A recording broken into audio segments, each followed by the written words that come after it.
ধনিয়া পাতা দিয়েছি নামানোর আগে। ধনিয়া পাতা, বিলাতি ধনিয়া পাতা। নমস্কার বন্ধুরা, আপনাদের সবাইকে পূর্ণিমাস কিচেনে স্বাগত। আজকে আমি আপনাদের সঙ্গে আরেকটা রেসিপি শেয়ার করব। আজকে আমি তৈরি করব পেঁপের ডালনা। তো পেঁপের ডালনাটা আমার ছিল অনেকদিন ধরে বলতেছিল মা পেঁপে নিয়ে আসবে, পেঁপে খেতে ভালোবাসে। তো আজকে বাজারে গেছিলাম, ভালো পেঁপে পেয়েছি, নিয়ে এসেছি। তো চলুন পেঁপে দিয়ে একটা নিরামিষ রান্না করে দেখাবো, দেখতে থাকুন, আশা করছি খুবই ভালো লাগবে।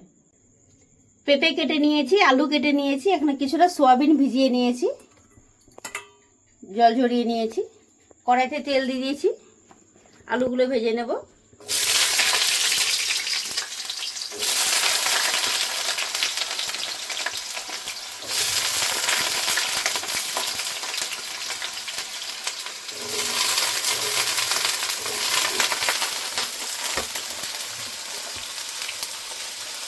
দিয়ে দেবো লবণ,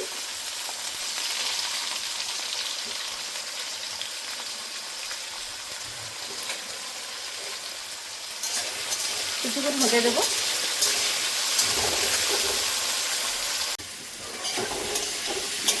আমার মেয়ে কুয়ারপাড়া জল আনতে গেছিল, আলুটা তুলে নিয়েছি, পেঁপেটা দিয়ে দিয়েছি, পেঁপেটাও ভেজে নেব।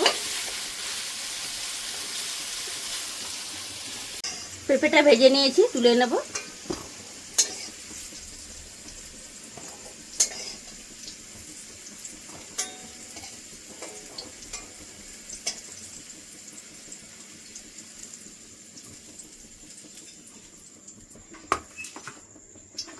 আলু পেঁপে ভেজে নিয়েছি, আর সয়াবিনটাও ভেজে নেব।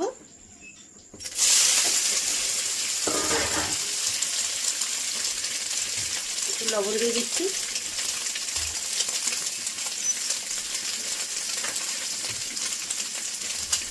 হলুদ দিয়ে দিচ্ছি, ভেজে নেব।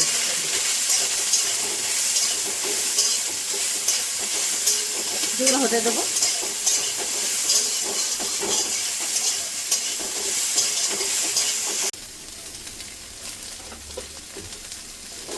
সয়াবিনটা ভিজিয়ে নিয়েছি, নামিয়ে নেব।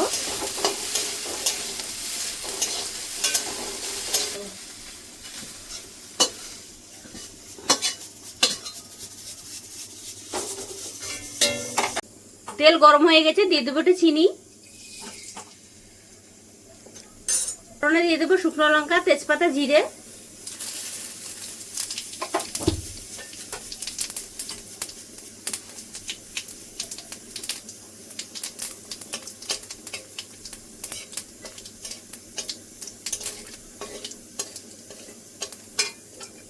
টমেটো দিয়ে দেবো, একটু আদা ঘষে রেখেছিলাম, আদা দিয়ে দেবো, 3-4টা কাঁচা লঙ্কা দিয়ে দেবো,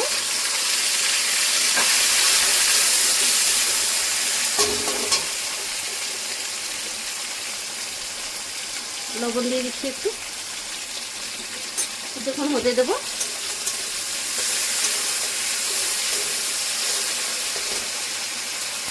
কিছুক্ষণ ভেজে নিয়েছি, দিয়ে দেবো হলুদ গুঁড়ো, কাশ্মীরি লঙ্কার গুঁড়ো, জিরে গুঁড়ো, 2 চামচ দিয়ে দিচ্ছি, যেহেতু নিরামিষ রান্না। জল দিয়ে দিচ্ছি একটু,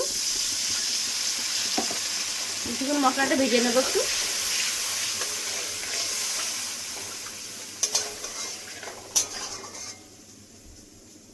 মশলা ভেজে নিয়েছি, তেল বেরিয়ে গেছে। সোয়াবিন, আলু, পেঁপে ভেজে রেখেছিলাম, একসঙ্গে দিয়ে দেবো।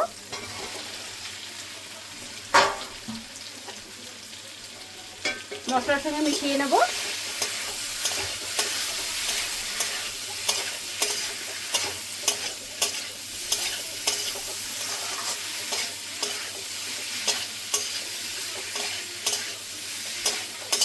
মিশিয়ে নিয়েছি, জল দিয়ে দেবো।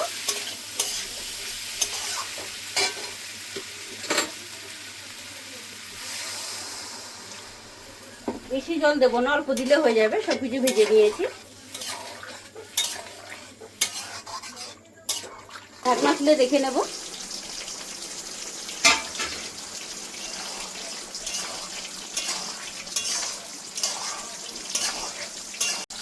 তরকারিটা হয়ে গেছে, নামিয়ে নেব।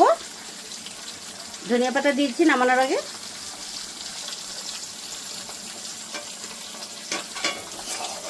এটা এটা আমাদের বাড়ির ধনিয়া পাতা, বিলাতি ধনিয়া পাতা।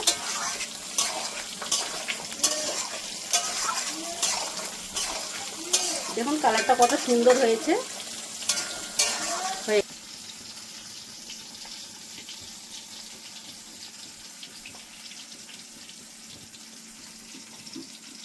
দেখলেন বন্ধুরা, আপনাদেরকে আমি পেঁপে দিয়ে একটা নিরামিষ রান্না করে দেখালাম। আপনাদের যদি ভালো লেগে থাকে তাহলে নিত্য নতুন ভিডিও পেতে আমার পেজটি ফলো করে নেবেন। সবাই ভালো থাকবেন, সুস্থ থাকবেন, সাবধানে থাকবেন। দেখা হচ্ছে পরের ভিডিওতে। আপনারা যদি আমার নতুন বন্ধু হয়ে থাকেন তাহলে পেজটি ফলো করে নেবেন।